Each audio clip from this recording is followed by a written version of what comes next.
Hi everyone. So now let's do a little introduction to Canvas. Canvas is another alternative for you to draw information on the page, but using a completely different technique that it's actually faster but loses some characteristics. Again, my recommendation is to get started on the Mozilla Developer Network page for Canvas. There's a ton of materials in there that you can get started with, although this one doesn't seem that complete, but at least it's tutorial. I'm pretty sure that, yes, that looks really cool.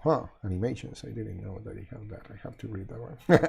So one of the things that you have to keep in mind in here is that instead of having multiple elements, you're only going to have one element in the DOM, that is the actual canvas, and then you use primitives to draw inside that, okay? So let's take advantage of this one. Yes, this is a good example. So actually what this one is doing is that it's showing you the JavaScript code, and then usually a Canvas JavaScript code looks like this. First, you search for the canvas, the element, and then you get a context out of that. And then you start performing things like this. This clears the canvas. This changes the colors that you're using. This draws a rectangle.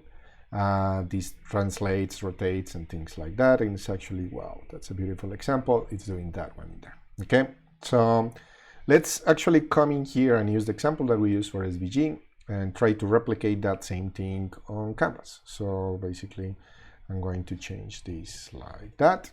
And then let's try to replicate each one of these elements in Canvas. So if you want to create something like this on Canvas, so the first thing is creating the element. So you could go and start by just creating the canvas,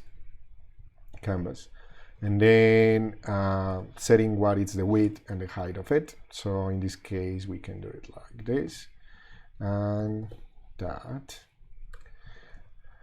Not sure if the standard in Observable is to use like something equivalent to the view box, but you can start with this. Now, the thing is that in Canvas, instead of drawing things inside and then putting circles or things like that, what you do is that actually you will save this into a variable. This is my canvas, and this is not really that confusing if you start thinking about it. And actually, let me put that inside a block because I'm going to be writing several lines of JavaScript. So we are outside the standard of Observable, and now remember that when you're doing observable, like something like this, this is the name of the cell and this is the value. And like everything from here is not JavaScript anymore. When I do it, that's why you don't say const canvas. So when you do it like here, actually everything that it's inside is JavaScript. It's not returning anything because I'm not drawing anything, but I can just return that canvas. And then now it's going to be drawing. Now, how do you draw in there? First, you need to create a context, and you create a context doing, if I'm not remembering poorly, get context, and then you say what type of context you want. So in this case, I want a 2D context. You could create a 3D context for doing 3D graphics, but most of our visualizations are going to be like this. And then you say, I'm going to create a rectangle, and then you say from like actually these circles. So let's say that you want this one. So it's 50, 50, and 5. So if you go and take a look at the documentation for this, so drawing shapes, this will be a good one.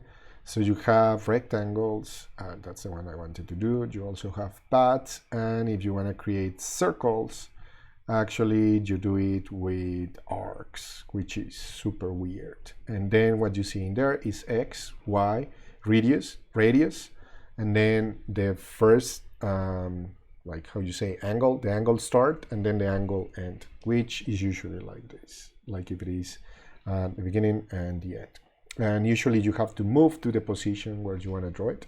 And this is another trick that it's common in Canvas, is that you can actually draw the thing and then like create a path and then draw things inside. So this is going to be really quick, but let's still get started. So let's begin a path. And then in there, what I'm going to do is that I'm going to move to the position, 50, 50. And then in there, I'm going to do an arc. and that's going to be 50, 55. So it's going to be 50, 50, and then 5, and then 0 to math.pi multiply by 2, I think, 2 pi. And then if you actually want to draw that, then you need to say if you want to draw it as a stroke or you want to draw it as fill. So for instance, if you draw it like a fill, it will be like this. And to change the color, you need to change it like this, fill style, and then say still. And it has to do it, you have to do it before drawing it, so something like this.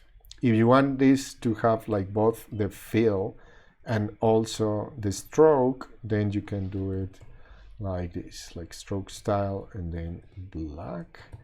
And actually, like something important, like I don't know if you saw before when I actually, let's do it like this. So you can see it. So you see how it got it from the center. So if you actually wanted to start from the border, then you have to take care of actually starting from there.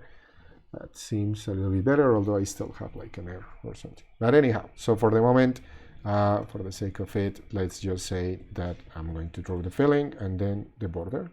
I wonder how they did it in here. 110, yes, looks exactly like what I did. Okay, I might still have an error. So you can notice how actually this is super pixelated compared with the super sharp things of SVG. And also I have this effect now that every time I zoom in, I touch it, it actually changes color. You don't have that in here, and you cannot define that, you cannot change the style. As you can see, it's harder, but writing this is way faster. You can draw thousands of dots like this and do it really quickly, whereas in SVG, it will choke really quickly. So if you want to create, like for instance, multiple circles, so let's say like if you want to create multiple circles, then you just need to create an iterator. So very similar to what we did in there. So let's do, for instance, in this one. So if you want to draw all of these circles, then basically what we can do is just say data for each. So we can iterate this way, or you can iterate with a for of, and then for each one of those, we can just say move to d.x plus 5, I think is what we say, and then d.y plus 5, and then in here will be d.x, d.y, and then 5. That is the actual element, and then you have that. And I still have that ugly thingy on next to it. So if you notice, it's actually looking really bad on my computer, and there is a reason for that. This is a Retina display with a MacBook. So the pixels in here are drawn twice as much on the other one, so you also have to fix that in order for this to work. But in Observable, there is a way of doing that, and let's see if I can remember how to do that. There is a standard library that comes inside DOM, and then from there you can get a context 2D.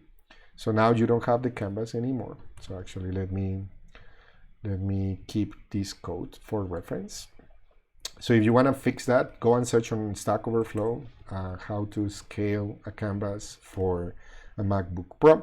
But what I was doing is just use the convenient function that Observable provides. So now I don't have a canvas to return. So if you want to get that, you can actually get the canvas out of the context. So I think it's something like this. It's not a function, it's like this one. And then this one, you need to provide what is your width and your height. And there you go. So just by doing that, and I still have that ugly error, but please forgive me for that. So let's do this so it actually looks cleaner. And then I can get my canvas out of that. And now you see that it looks like really sharp, despite that element in there.